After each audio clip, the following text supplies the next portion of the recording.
اللہ اکبر، کیا عزت تھی، کیا سربلندی تھی. صحابہ کا ایک وفد ایرانی سپہ سالار رستم کے دربار میں جا رہا تھا. ایرانی سپہ سالار رستم نے کیا کیا تھا؟ اچھا مسلمان آ رہے، مسلمان تہذیب سے ناواقف قوم، کلچر کیا چیز ہے نہ جاننے والی قوم، لڑنے بھیڑنے والی قوم، کیونکہ عرب کے لوگ اسلام سے پہلے ویسے ہی تھے. رستم سمجھا کہ اب اسلام کے بعد بھی ابھی وہ ویسے ہی ہوں گے. اس نے کہا کہ میرے دربار کو سجا دو. دربار کو خوب سجا دیا گیا. کیوں؟ کہا کہ یہ لوگ جو آ رہے ہیں عرب کے صحرا نشین بدو، انہوں نے یہ رونقیں زندگی میں کبھی نہیں دیکھی، یہ شوکتیں زندگی میں کبھی نہیں دیکھی، یہ نور کبھی نہیں دیکھا، یہ روب و دبا کبھی نہیں دیکھا. میں اپنے دربار کی شان و شوکت سے انہیں مرغوب کرنا چاہتا ہوں. دربار پوری شان و شوکت سے سجا دیا گیا. کیوں؟ مسلمان آ رہے ہیں اور انہیں مرغوب کرنا ہے، خوف زدہ کرنا ہے، روب ڈالنا ہے. تاریخ نے یہ شہادت اور یہ گواہی محفوظ رکھی ہے کہ حضرت ربع بن عامر رضی اللہ عنہ اپنے ساتھیوں کے ساتھ ایرانی سپہ سالار رستم کے دربار میں اس شان سے داخل ہوئے کہ ذری دیر کے لیے بھی اس کی دربار کی شان و شوکت کو خاطر میں نہیں لایا. اس کے غرور کو کچلتے ہوئے، ہاتھ میں نیزہ تھا. جیسے ہی دربار میں داخل ہوئے، قالین بچھی ہوئی تھی، اس نیزے کو قالین میں چبوتے ہوئے اور قالین کو چیرتے ہوئے جا کھڑے ہوئے. اور سیدھے کہاں جا کھڑے ہوئے؟ رستم کے دربار میں سپہ سالار سب کھڑے ہیں، کسی کو خاطر میں لائے بغیر سیدھے رستم کے سامنے جا کھڑے ہوئے اور رستم کی آنکھوں میں آنکھیں ڈال کر کہنے لگے: جئنا لنخرج العباد من عبادت العباد الى عبادت اللہ وحدہ ومن جور الادیان الى عدل الاسلام ومن ضیق الدنیا الى ساعت الاخرہ. اے رستم، ہم اس لیے آئے ہیں کہ بندوں کو بندوں کی غلامی سے نجات دلا کر اللہ الہ واحد کا غلام بنا دیں، ادیان باطلہ کے ظلم و ستم سے نجات دلا کر اسلام کے عدل و انصاف کے زیر سایہ لائے، اور دنیا کی تنگ دامنیوں سے نجات دلا کر انسانوں کو آخرت کی وسعت میں لے جائیں. رستم حیران رہ گیا، دیکھتا رہ گیا، تکتا رہ گیا. ان کی جرأت کو، ان کی شجاعت کو، ان کی جسارت پہ وہ حیران رہ گیا. یہ دور عروج تھا، یہ دور عروج تھا، اور اس امت کا عروج واقعتاً حیران کن تھا. پیارے نبی صلی اللہ علیہ وسلم نے اپنی زندگی میں جو جو پیشن گوئیاں فرمائی تھی، ان نسلوں نے ان پیشن گوئیوں کا مصداق اپنی آنکھوں سے دیکھا. ترمذی کی حدیث ہے، پیارے نبی نے فرمایا: ان اللہ تعالی زوالی الارض فرأیت مشارقها ومغاربها وان امتی سیبلغ ملکها ما زوی لی منها. پیارے نبی نے فرمایا اللہ نے مجھے زمین سمیٹ کر دکھائی، زمین لپیٹ کر دکھائی. میں نے زمین کے مشرق بھی دیکھے، میں نے زمین کے مغرب بھی دیکھے. آپ نے فرمایا میری امت کا اقتدار وہاں تک پہنچنے والا ہے جہاں تک زمین مجھے سمیٹ کر دکھائی گئی. یہ سب پیشن گوئیاں حضرات 50 سال بھی نہیں لگے ان پیشن گوئیوں کو پورا ہونے میں. ایک صدی ابتدائی جو اسلام کی صدیاں تھیں، اللہ اکبر، یہ مسلمانوں کا دور عروج تھا، اور عروج بھی حیران کن عروج. لیکن اس عروج کے بعد امت جس زوال سے دوچار ہوئی، اور آج جو صورتحال ہمارے سامنے ہے، اس وقت ہماری جو صورتحال ہے، امت مسلمہ کی جو صورتحال ہے، وہ بہت ہی مایوس کن، بہت ہی دکھ دینے والی صورتحال. اسلام اور مسلمانوں کا کوئی بھی ہمدرد انسان ہو، اس حالات کو دیکھ کر وہ خوش نہیں ہوگا، وہ بہت دکھی ہوگا، وہ غم زدہ ہوگا. اور مسلمانوں کی صورتحال اس فارسی شعر کے مصداق ہے: تنہما داغ داغ شد پمبا کجا کجا نہ ہم. کہا کہ سر سے پیر تک سارا بدن زخموں سے چور ہے، آخر مرہم کہاں کہاں رکھیں، یہ جسم تو سر سے پیر تک زخموں سے چور ہے. یہ صورتحال ہے ہم مسلمانوں کی. سوال یہ ہے، اس روشن عروج کے بعد یہ تاریک زوال کیوں آیا ہے؟ اس تاریک زوال میں ہم کیوں گھرے ہوئے ہیں؟ یہ دیکھو تفصیلی موضوع ہے. میں 2-3 اسباب بتا کر کچھ نصیحتوں پہ آتا ہوں. سب سے پہلی بات یاد رکھو، ہمیں جو عزت ملی تھی یہ کتاب اللہ اور سنت رسول اللہ کی وجہ سے ملی تھی۔ پیارے نبی جو دستور حیات جو آسمان سے لے کر آئے وحی کی شکل میں، پیارے نبی نے سنت اور حدیث کی شکل میں امت کو جو تحفہ عطا کیا تھا، قرآن اور حدیث جسے اسلام کہتے ہیں، ہماری عزت و سربلندی کا سارا راز اسلام میں مضمر ہے۔ جب ہم واقعی اسلام، ریل اسلام پہ عمل پیرا تھے، ورجنل اسلام پہ عمل پیرا تھے، واقعی جب ہم عملی مسلم تھے، ورجنل مسلم تھے، اس وقت اللہ رب العالمین نے ہمیں عزت و سربلندی کا تحفہ عطا کیا تھا۔ اور آج معاف کیجئے کیا صورتحال ہے؟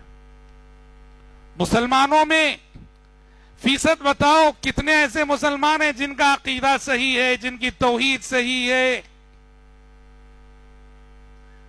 آپ تناسب کے اعتبار سے اگر جائیں گے نا، شاید 10%، 15%، مشکل سے 10% پوری مسلمانوں میں جو ہے، اب ہندوستان کے مسلمان ہیں صحیح العقیدہ مسلمان، جن کی توحید صاف ہو، جس میں شرک کی ملاوٹ نہ ہو، توحید خالص پہ ایمان رکھنے والے مسلمان 10-15% مل گئے تو آپ کو زیادہ ہے۔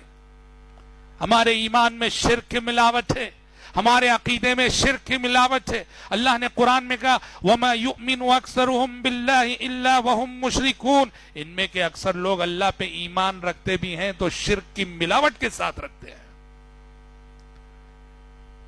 حضرات، اسلام ہماری عزت و سربلندی کا راز ہے۔ حضرت عمر بن خطاب رضی اللہ عنہ کا وہ تاریخی جملہ کبھی بھولنا نہیں چاہیے۔ حضرت عمر کہا کرتے تھے كُنَّا أَذَلَّ أُمَّةٍ فَعَزَّنَا اللَّهُ بِالْإِسْلَامِ وَمَهْمَا ابْتَغَيْنَا الْعِزَّةَ بِدُونِهِ أَذَلَّنَا اللَّهُ۔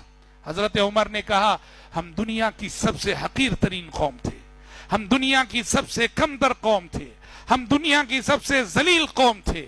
فَعَزَّنَا اللَّهُ بِالْإِسْلَامِ، اللہ نے ہمیں عزت عطا کی تو اسلام کے سبب عطا کی، اسلام کے ذریعہ عطا کی۔ وَمَهْمَا ابْتَغَيْنَا الْعِزَّةَ بِدُونِهِ أَذَلَّنَا اللَّهُ۔ یہ سن لو، حضرت عمر آنے والی نسلوں کو تنبیہ کرتے ہیں جب تم اسلام کو چھوڑ کر کسی دوسرے ذریعے سے عزت حاصل کرنا چاہو گے، اللہ تمہیں ذلیل کر کے رکھ دے گا۔ آج یہی صورتحال ہے۔ آج ہم اسلام سے ہمارا تعلق کمزور ہے، اسلام سے ہمارا رشتہ کمزور ہے۔ سچے مسلمان بنو، عملی مسلمان بنو، پریکٹیکل مسلم بنو، اسلامی تعلیمات کو اپنی عملی زندگی میں نافذ کرو، اور رجوع الی الاسلام یہ اجتماعی سطح پر ہونا چاہیے، ایسا نہیں کہ چند افراد۔ اور اسی طرح سے حضرات، قوم یہود پہ اللہ نے بدترین ذلت مسلط کی، بدترین ذلت۔ کیا کہا؟ وَإِذْ تَأَذَّنَ رَبُّكَ لَيَبْعَثَنَّ عَلَيْهِمْ إِلَى يَوْمِ الْقِيَامَةِ مَن يَسُومُهُمْ سُوءَ الْعَذَابِ۔ دوسری جگہ فرمایا ضُرِبَتْ عَلَيْهِمُ الذِّلَّةُ وَأَيْنَمَا ثُقِفُوا، یہ جہاں رہیں گے ذلیل ہو کر رہیں گے، رسوا ہو کر رہیں گے، خوار ہو کر رہیں گے۔ بدترین ذلت قوم یہود پر۔ اس کے سب اسباب قرآن کیا بتاتا ہے معلوم؟ کئی اسباب میں سے ایک سبب بتاتا ہے، قوم یہود ذلیل اس لیے ہوئی، قوم یہود رسوا اس لیے ہوئی، قوم یہود زوال سے دوچار اس لیے ہوئی کہ انہوں نے دین کو اور کتاب الہی کو اپنایا۔ تو کیسے اپنایا جانتے ہیں؟ اَفَتُؤْمِنُونَ بِبَعْضِ الْكِتَابِ وَتَكْفُرُونَ بِبَعْضِ،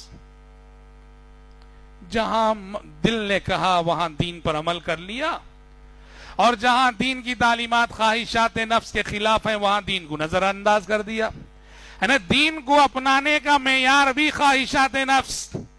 جب من چاہا دین پہ عمل کیا، جب من چاہا دین کو نظر انداز کیا، دین کے بعض حصے کو لے لینا، دین کے بعض حصے کو نظر انداز کر دینا۔ دیکھو یہ قرآن کی بات، اللہ نے یہودیوں سے مخاطب ہو کے کہا اَفَتُؤْمِنُونَ بِبَعْضِ الْكِتَابِ وَتَكْفُرُونَ بِبَعْضِ، کتاب الہی نے توریت جو نے دی گئی تھی، کیا تم لوگ توریت کے بعض حصے پہ ایمان رکھتے ہو، عمل کرتے ہو، بعض حصے کو جھٹلاتے ہو اور نظر انداز کرتے ہو؟ اللہ نے کہا جس قوم کا رویہ میری کتابوں کے ساتھ اور میرے دین کے ساتھ ایسا ہوگا کہ وہ دین کے ایک حصے کو لے لے اور دین کے دوسرے حصے کو نظر انداز کر دے، انہیں میں آخرت سے پہلے دنیا میں ذلیل کر کے رہوں گا۔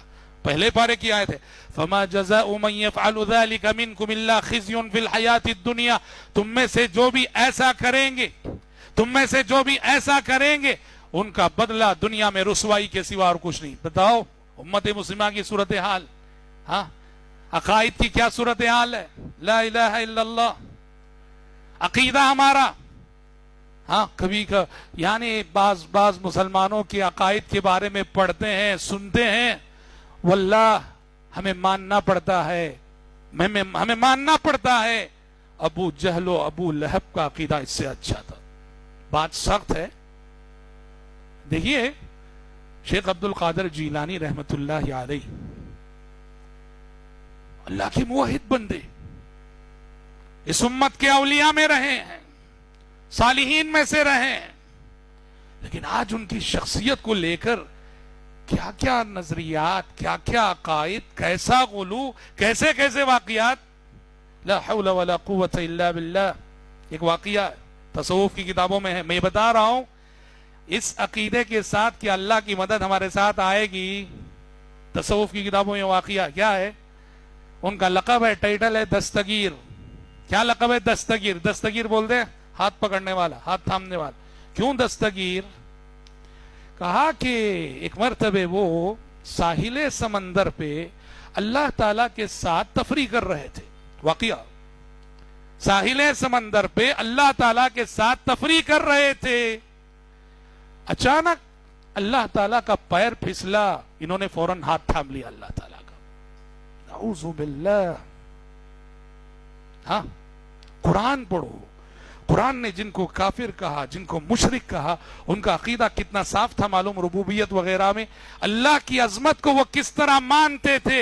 اے پیغمبر آپ ان سے پوچھو آسمانوں کو کس نے پیدا کیا، زمین کو کس نے پیدا کیا، تم کس کی ملکیت ہو، تم کس کے قبضے قدرت میں ہو، بارش کون نازل کرتا ہے، زمین سے غلہ کون اگاتا ہے. سب کہتے تھے. ابو جہل و ابو لہب کا جواب تھا سب کچھ کرنے والی ذات اللہ کی ذات. انہوں نے کبھی اپنے خداؤں کو، اپنے بتوں کو اللہ کے برابر نہیں ٹھہرایا، شریک کیا ضرور، لیکن ہمیشہ اللہ کو انہوں نے اونچائی سمجھا. وہ کہتے تھے مَا نَعْبُدُهُمْ إِلَّا لِيُقَرِّبُونَا إِلَى اللَّهِ زُلْفَى. ہم جو لات، منات، عزا، حبل کی عبادت کر رہے ہیں اس لیے کر رہے ہیں ان کے توسط سے اللہ کے قریب ہونا چاہتے ہیں، ہم ان کے ذریعے سے اللہ کا تقرب حاصل کرنا چاہتے ہیں. قرآن ایسوں کو مشرک کہتا ہے، اور آج ہم مسلمان ہیں ایسے فاسد عقیدے. نعوذ باللہ. حضرات قرآن نے کہا اللہ کے دین کو اپناؤ تو اپنانا ہو تو پورا کا پورا دین اپناؤ. عقیدے میں بھی مسلمان بنو، عبادات میں بھی مسلمان بنو. قرآنی عقیدہ، قرآنی عبادات، قرآنی اخلاق، قرآنی معاشرت، قرآنی معاملات. ہمارا مسئلہ بہت بڑا کیا ہے جانتے ہیں؟ ہم دین کو بانٹ چکے ہیں. دین جہاں ہم چاہتے ہیں وہاں اپناتے ہیں، جہاں دین ہماری خاندانی روایتوں سے ٹکراتا ہے، رسم اور سماج کی روایتوں سے ٹکراتا ہے، وہ دین کو آسانی سے پس پشت ڈال دیتے ہیں. ہم ایسے دیندار ہیں ماشاءاللہ، مسجد میں تو ہم بڑے دیندار، صف اول کے نمازی ہیں، جماعت کے ساتھ کبھی نماز نہیں چھوٹتی، بہت اچھی بات ہے الحمدللہ. مگر شادی میں یہ دینداری کہاں چلی جاتی ہے؟ شادی میں یہ تقوی کہاں چلا جاتا ہے؟ شادیوں میں یہ تقوی، یہ پابندی کہاں چلی جاتی ہے کہ میں جو صف اول کا نمازی ہوں، میری 5 وقت کی نماز میں کبھی جماعت نہیں چھوٹتی، میرے گھر کی شادی ہوتی ہے، مرد و زن کا اختلاط ہے، منکرات ہیں، بے پردہ عورتیں سب کی خدمت کر رہی ہیں. کیوں؟ آج ضرورت ہے پورے کے پورے اسلام کو اپنانے کی. عزت و سربلندی اللہ رب العالمین نے تبھی لکھی ہے اور اسی میں رکھی ہے کہ اللہ کی دین کو مکمل اپناؤ، قرآن کی تعلیمات کو مکمل اپناؤ، نبی کے اسوے کو مکمل اپناؤ. جب چاہا اپنایا، جب چاہا چھوڑ دیا. یہ معیار عمل اور دین پہ چلنے کا یہ انداز اللہ کو قطعاً پسند نہیں.